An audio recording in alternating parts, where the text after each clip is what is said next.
Chers amis téléspectateurs, bonjour. Bienvenue sur l'antenne de KTO. Nous sommes en direct de l'aéroport de Colombo, de l'aéroport international de Colombo. Comme vous le voyez sur nos images, l'avion du pape, le pape François, vient d'atterrir et la garde se prépare à l'accueillir. Le pape François vient d'atterrir à Colombo pour une visite apostolique de 2 jours. C'est la 3e visite d'un pape au Sri Lanka. En 1970, Paul VI était venu une journée à Sri Lanka. En 1995, Jean-Paul II avait passé aussi 24 heures au Sri Lanka. Le Saint-Père arrive donc pour une visite de 2 jours. Il est parti le 12 hier de Rome pour un vol de 9 heures qui vient de l'amener à l'aéroport international de Sri Lanka. Le président de la République, le président Sirisena en blanc ici sur les images, nouvellement élu, et son gouvernement très récemment nommé. Le président a été élu le 8 janvier, il y a donc 5 jours à peine, et son gouvernement nommé hier simplement.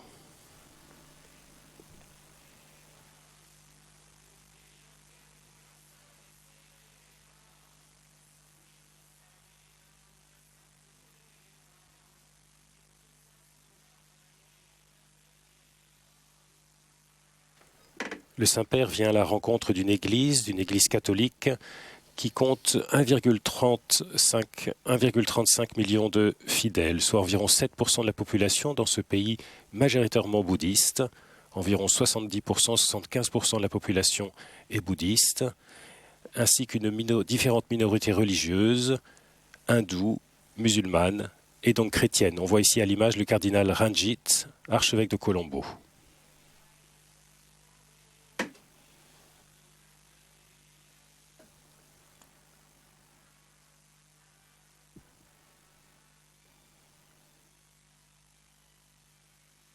Le Saint-Père arrive dans un pays qui l'attendait depuis... cette visite a été annoncée il y a de nombreux mois, mais depuis la campagne électorale, en novembre dernier, les appréhensions étaient grandes du fait de la proximité entre l'élection présidentielle qui, je vous le rappelle, a eu lieu il y a 5 jours, le 8 janvier, et l'arrivée donc du pape pour 2 jours au Sri Lanka. Cette élection s'est toutefois déroulée dans le calme, et le président sortant, le président Mahinda Rajapaksa, n'a pas été réélu. C'est donc son opposant, Sirisena, qui vient d'être élu avec 51,30% des suffrages, qui va l'accueillir maintenant à la descente de la passerelle.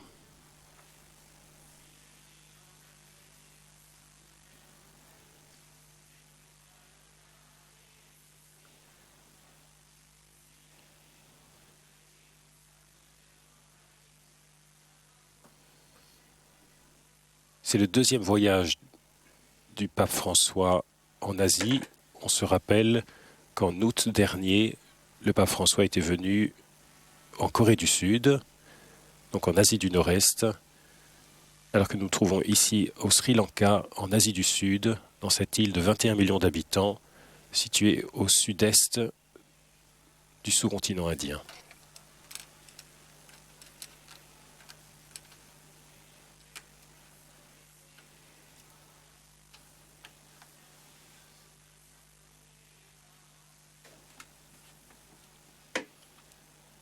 Voir les différentes composantes religieuses de la population sri-lankaise, des jeunes filles musulmanes qui viennent accueillir le pape. Les musulmans représentent environ 10% de la population dans ce pays de 21 millions d'habitants.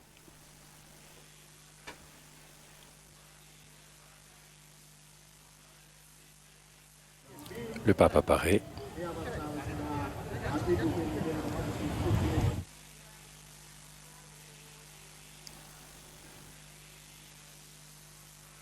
Il est 9 heures, heure locale, à Colombo.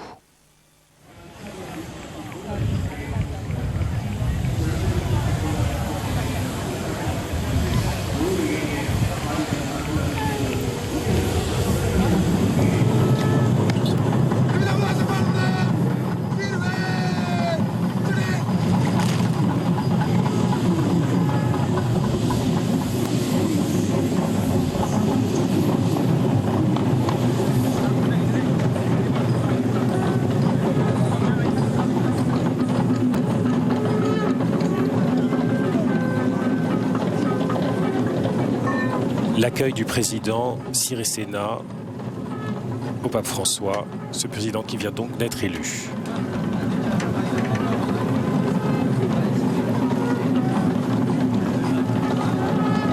Le nonce apostolique au Sri Lanka, de dos.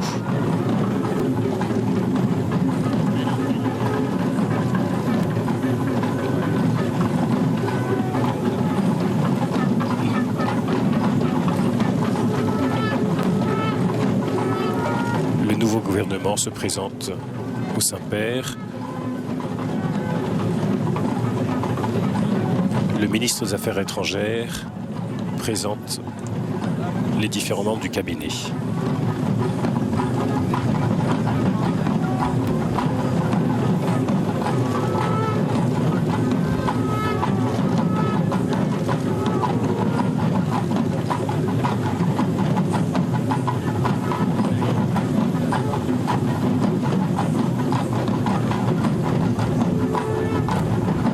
Nous y reviendrons lors de la visite, mais c'est avec un immense soulagement que le pape est accueilli, tant les appréhensions étaient grandes ces jours derniers, avant l'élection présidentielle, que cette élection se déroule dans un climat de violence, comme cela a été le cas lors des élections de ces 20 dernières années. Cette fois-ci, l'élection s'est déroulée dans le calme et la transition entre le président sortant Rajapaksa et le nouveau président élu, que l'on voit ici à l'écran en compagnie de son épouse, s'est déroulée dans le calme, ce qui a été un immense soulagement pour les catholiques sri-lankais, dont un certain nombre avaient appelé à l'annulation, voire au report de la visite papale, tant celle-ci était proche de l'élection présidentielle.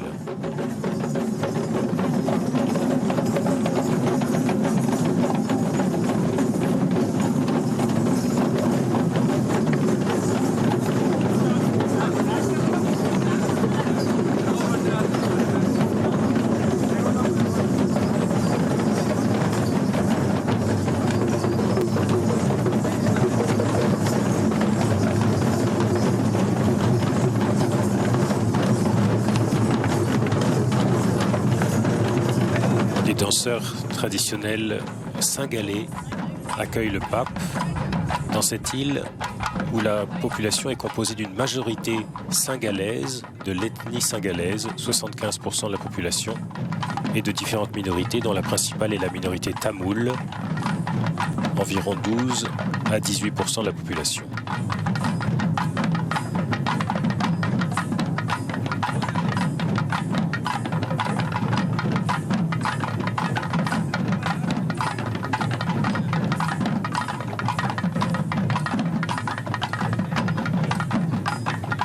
À la gauche du pape, le cardinal Ranjit, Malcolm Ranjit, archevêque de Colombo, et unique cardinal de l'Église catholique au Sri Lanka.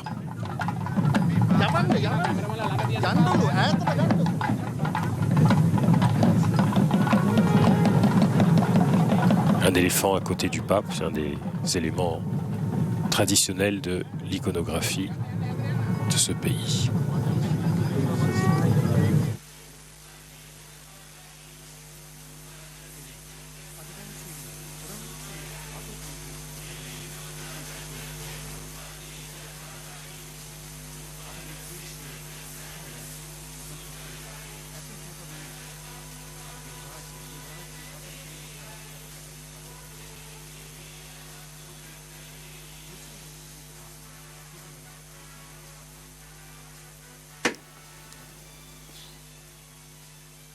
L'Église catholique au Sri Lanka compte donc 1,35 million de fidèles et 12 diocèses.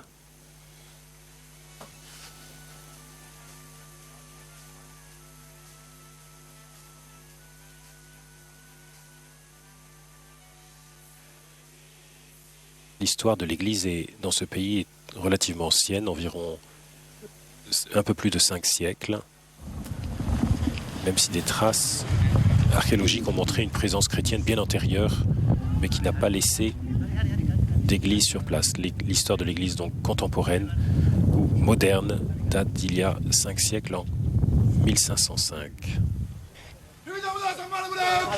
ஜனாதிபதி சம்மானம் உத்தமாச்சாரம்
La présentation des armes de la garde d'honneur et vous aurez reconnu l'hymne national sri-lankais, Sri Lanka Mata, Mère Sri Lanka.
Météo venteuse qui disperse la poudre des canons de la garde d'honneur, et on l'aura aperçu à l'écran tout à l'heure, qui avait également enlevé la calotte du pape sur le haut de son crâne.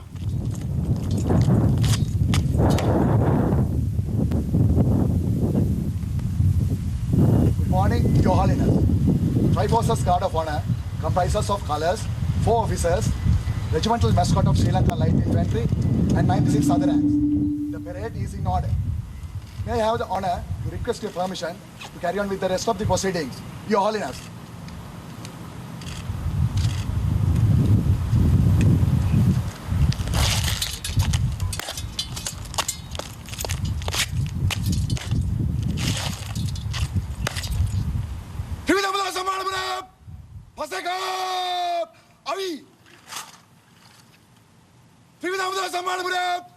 ජනාධිපති සම්මාන උත්තමාචාර අවි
Une raideur toute britannique dans le maintien de cet officier, héritage de la colonisation britannique de 1803 à 1948. 1948, date de l'indépendance du Sri Lanka.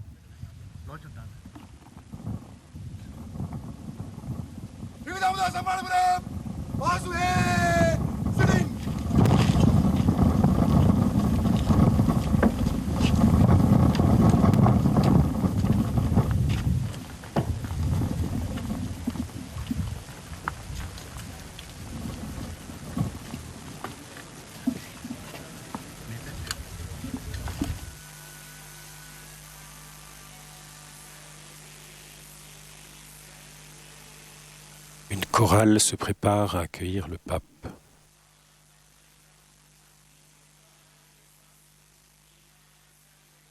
You with open arms as of the nation you embrace.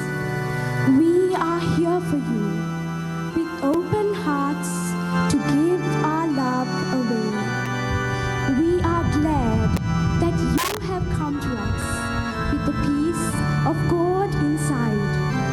God has sent you to this blessed land to lead us in His way.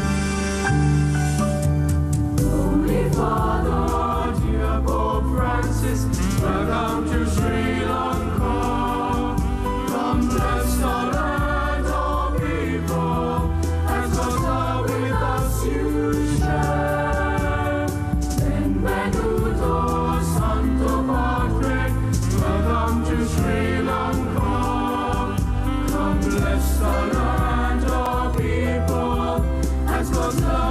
chorale qui chante en anglais « Bienvenue Saint-Père » au Sri Lanka.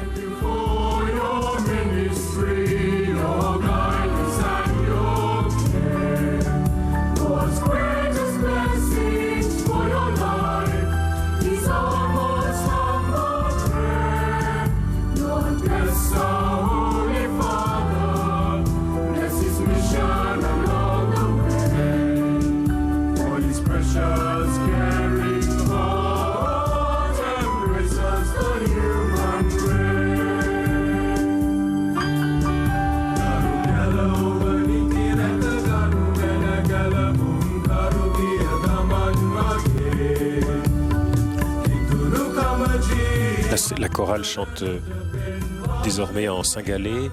Elle a commencé en anglais, maintenant singalais. Témoin du multilinguisme qui est la marque de ce pays, l'anglais du fait de la colonisation britannique de 1803 à 1948, et également les deux langues principales, le singalais, langue officielle de ce pays, mais le tamoul également, langue de la minorité tamoule, et également celle dans laquelle s'exprime la minorité musulmane.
Le Sri Lanka, perle de l'océan Indien.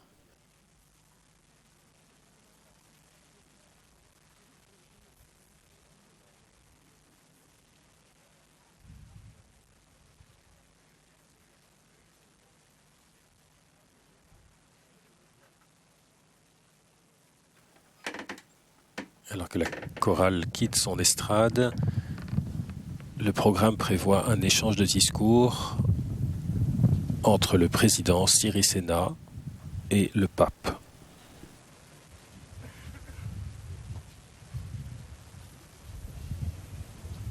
Sur cet aéroport international de Colombo, pavoisé aux couleurs du Saint-Siège et du Sri Lanka.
température est plutôt clémente pour la saison, il fait environ 25 degrés et on le voit, le vent est au rendez-vous.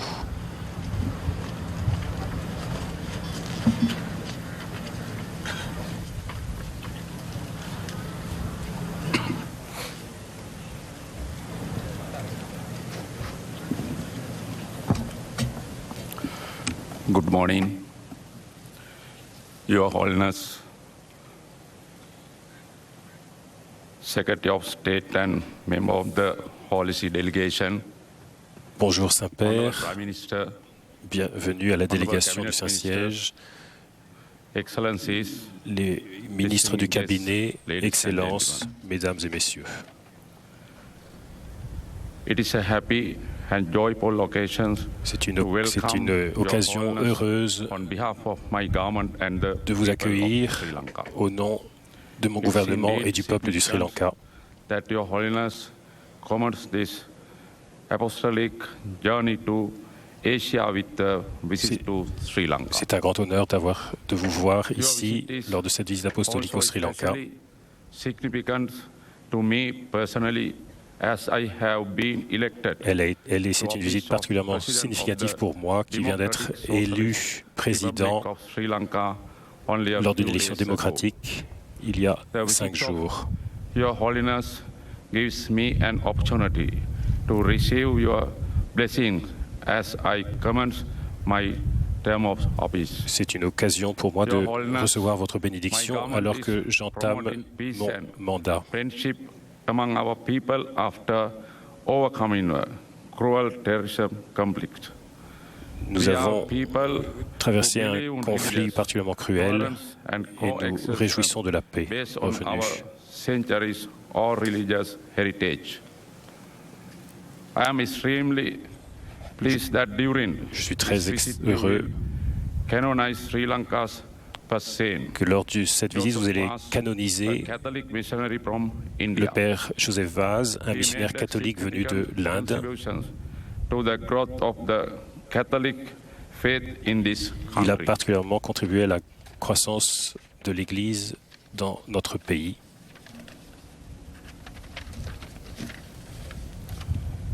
Your Holiness, our two countries Votre have Sainteté, played a significant role in fostering two of the world major religions, Christianity and Buddhism. votre I place look dans... forward to further strengthen the bilateral relations Je that tiens exist à renforcer les between relations Sri Lanka and the Holy See. entre le Sri Lanka et le Saint-Siège. I wish you a most fruitful and memorable stay in our beautiful country. Je vous souhaite une I visite seek mémorable the blessing et of your holiness pleine on the de people of fruits Sri pour votre Lanka visite ici à Sri and Lanka. request your prayers for the peace, progress and prosperity of our Nous apprécions people. Thank vos you. prières pour la paix et la prospérité de notre pays. Merci.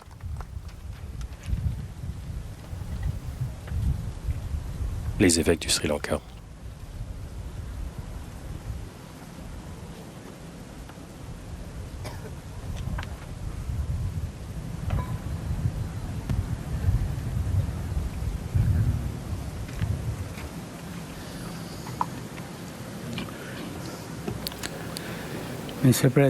Monsieur le Président, honorable autorité gouvernementale, Éminence, Excellence, chers amis,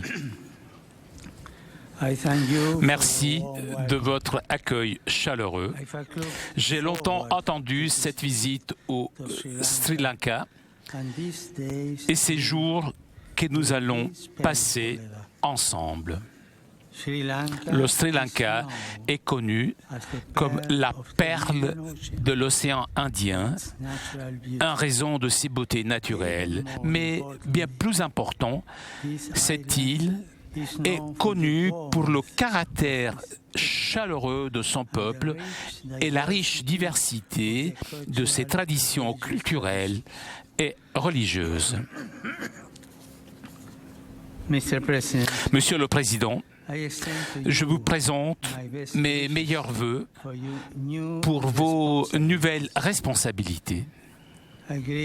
J'apprécie votre invitation à visiter le Sri Lanka ainsi que vos paroles de bienvenue. Je salue les distingués membres du gouvernement, les autorités civiles qui nous honorent de leur présence. Je suis particulièrement reconnaissant pour la présence des éminents représentants religieux qui ont un rôle si important dans la vie de ce pays. Et bien sûr, je désire exprimer mon estime aux fidèles, aux membres de la chorale et aussi aux nombreuses personnes qui se sont dépensées pour rendre possible cette visite. Je vous remercie tous du fond du cœur pour votre amabilité et votre hospitalité. Ma visite au Sri Lanka est un premier lieu pastoral. En tant que pasteur universel de l'Église catholique, je suis venu pour rencontrer et encourager les catholiques de cette île et aussi pour prier avec eux. Un point central de cette visite sera la canonisation du bienheureux Joseph Vaz, dont l'exemple de charité chrétienne et de respect pour toute personne, sans distinction d'ethnie ou de religion, continue encore aujourd'hui de nous inspirer et de nous enseigner. Mais ma visite veut aussi exprimer l'amour et la sollicitude de l'Église pour tous les Sri Lankais et confirmer le désir de la communauté catholique de participer activement à la vie de cette société. C'est une continuelle tragédie de notre monde que beaucoup de communautés soient en guerre entre elles. L'incapacité à réconcilier les diversités et les désaccords, qu'ils soient anciens ou nouveaux, a fait apparaître des tensions ethniques et religieuses, souvent accompagnées d'accès de violence. Pendant de nombreuses années, le Sri Lanka a connu les horreurs de la guerre civile et à présent, il cherche à consolider la paix et à soigner les blessures de ces années. Dépasser l'héritage amer d'injustice, d'hostilité et de défiance laissée par le conflit n'est pas une tâche facile. Cela ne peut être réalisé qu'en faisant vaincre le mal par le bien, en cultivant les vertus qui promeuvent la réconciliation, la solidarité et la paix. De plus, le processus de guérison demande d'inclure la recherche de la vérité, non pas dans le but d'ouvrir des vieilles blessures, mais plutôt comme moyen nécessaire pour promouvoir la justice, la guérison et l'unité. Chers amis, je suis convaincu que les personnes qui appartiennent à des traditions religieuses différentes ont un rôle essentiel à jouer dans le processus délicat de réconciliation et de reconstruction qui est en cours dans ce pays. Pour que ce procès ait lieu, il faut que tous les membres de la société travaillent ensemble. Tous doivent avoir la parole. Tous doivent être libres d'exprimer leurs propres préoccupations, leurs besoins, leurs aspirations et leurs peurs. Mais surtout, ils doivent être prêts à s'accepter mutuellement, à respecter les diversités légitimes et apprendre à vivre comme une unique famille. Chaque fois que les personnes s'écoutent humblement et de manière ouverte, les valeurs et les inspirations communes apparaîtront toujours plus visibles. La diversité ne sera plus vue comme une menace, mais comme une source d'enrichissement. La route vers la justice, la réconciliation et l'harmonie sociale sera vue encore plus clairement. En ce sens, la grande œuvre de reconstruction doit inclure l'amélioration des infrastructures et pourvoir aux besoins matériels, mais aussi, et c'est encore plus important, elle doit promouvoir la dignité humaine, le respect des droits de l'homme et la pleine inclusion de tous les membres de la société.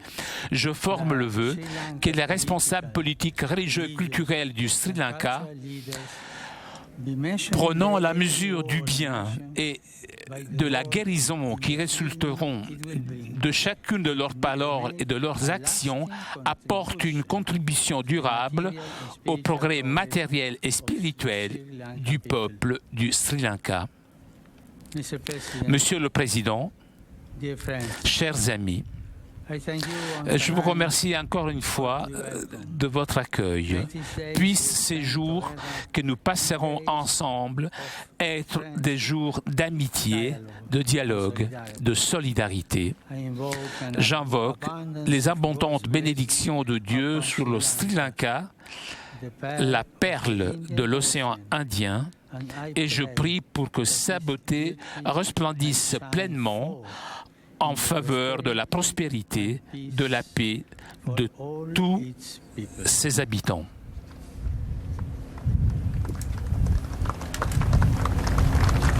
Un discours du Saint-Père en réponse aux mots de bienvenue du Président, un discours qui place cette visite sur le plan apostolique, rappelant la canonisation de Joseph Vaz qui aura lieu, mais un discours également très politique qui place cette visite sous le signe de la réconciliation nécessaire dans ce pays. Des réconciliations à laquelle seront appelés l'ensemble des Sri Lankais, quel que soit, je cite le pape, leurs appartenances à des traditions religieuses différentes. Le pape a insisté sur le processus de réconciliation et de reconstruction en cours dans ce pays. Un pays qui, on peut le rappeler ici, a traversé une guerre civile opposant la minorité tamoule à la majorité singalaise des années 80 jusqu'en mai 2009, date de la fin du conflit. Mais si le silence des armes s'est fait dans ce pays depuis mai 2009, la paix des cœurs n'est pas encore réalisée et ce sera l'un des objets de la visite du pape. Le pape est présenté ici au gouvernement ainsi qu'aux responsables religieux, un moine bouddhiste, à l'instant à l'image. Ce bouddhisme qui réunit la très grande majorité de la composante singalaise de la population sri-lankaise, les Singalais constituant environ 75% des 21 millions de Sri-Lankais. L'évêque de Kandy, Monseigneur Pereira.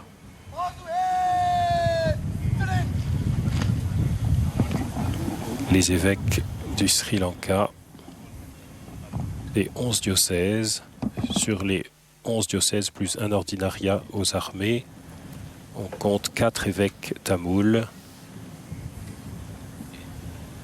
et 7 diocèses à majorité singalaise dirigés par des évêques singalais.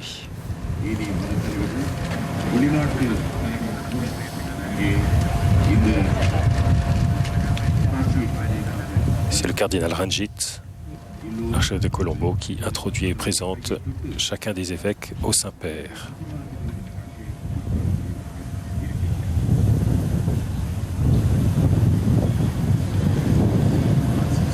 Le président que l'on voit toujours, le président Sirisena que l'on voit derrière, appartient lui à la majorité singalaise de la population. Il est de religion bouddhiste.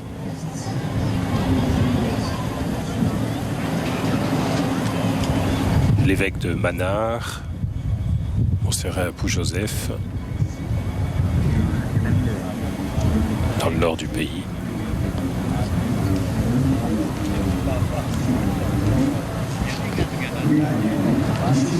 le ministre des Affaires étrangères,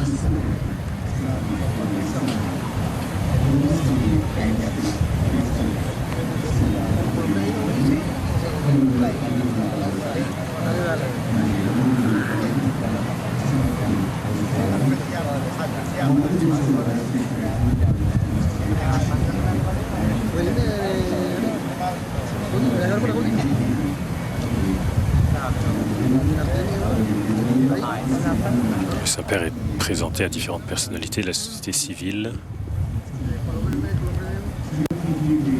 Après cet accueil à l'aéroport international de Colombo, le programme du pape prévoit qu'il prendra quelques heures de repos. On l'a vu, c'est un long voyage depuis Rome.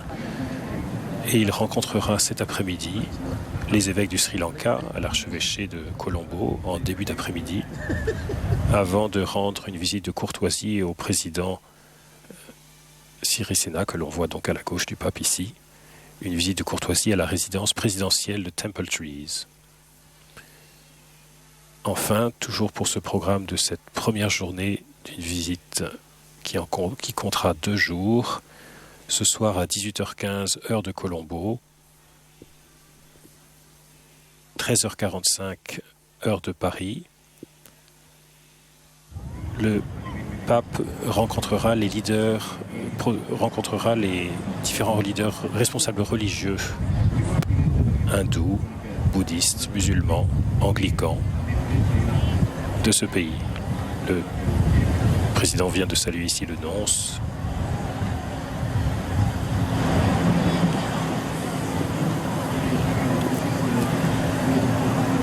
Cette rencontre interreligieuse sera retransmise en direct sur l'antenne de KTO à 13h45 heure française.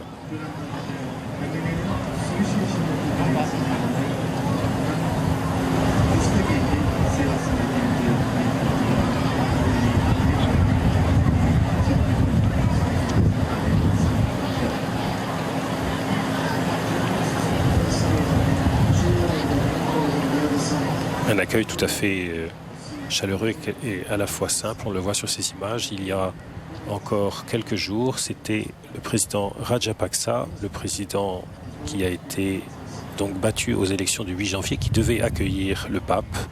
Mais la passation de pouvoir a été avancée au 9 janvier pour que son successeur, le président Sirisena, prenne ses fonctions le plus rapidement possible,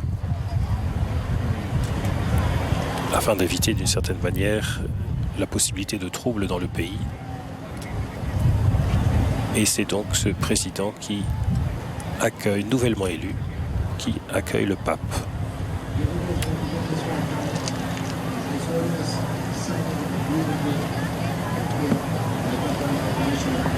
La signature du livre d'honneur de cette visite pontificale, où l'on voit les 2 drapeaux du Saint-Siège et du Sri Lanka.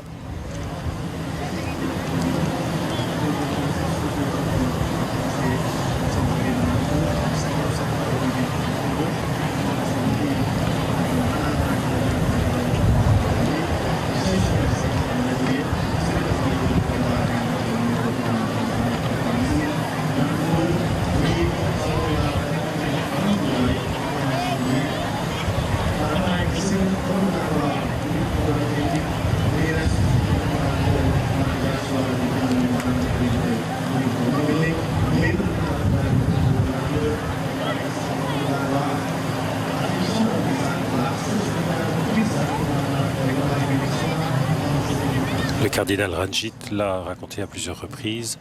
Il avait invité le Saint-Père à venir visiter le Sri Lanka dès le jour de son élection, le 13 mars.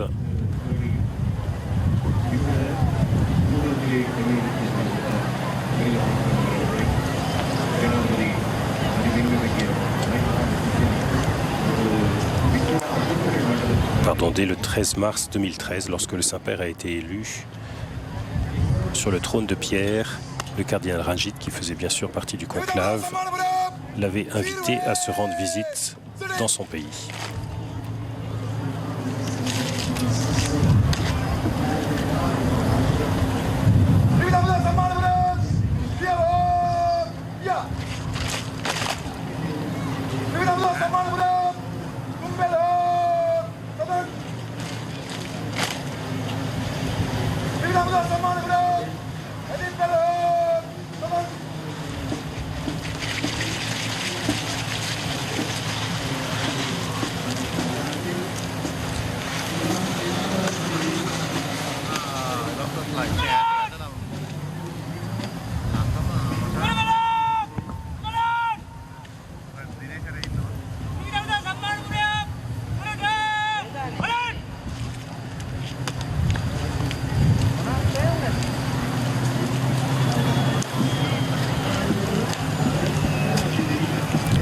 est prévu que le Saint-Père se rende à la Nonciature apostolique au centre de Colombo, qui est à environ une trentaine de centres de Colombo, qui est à une trentaine de kilomètres de l'aéroport international.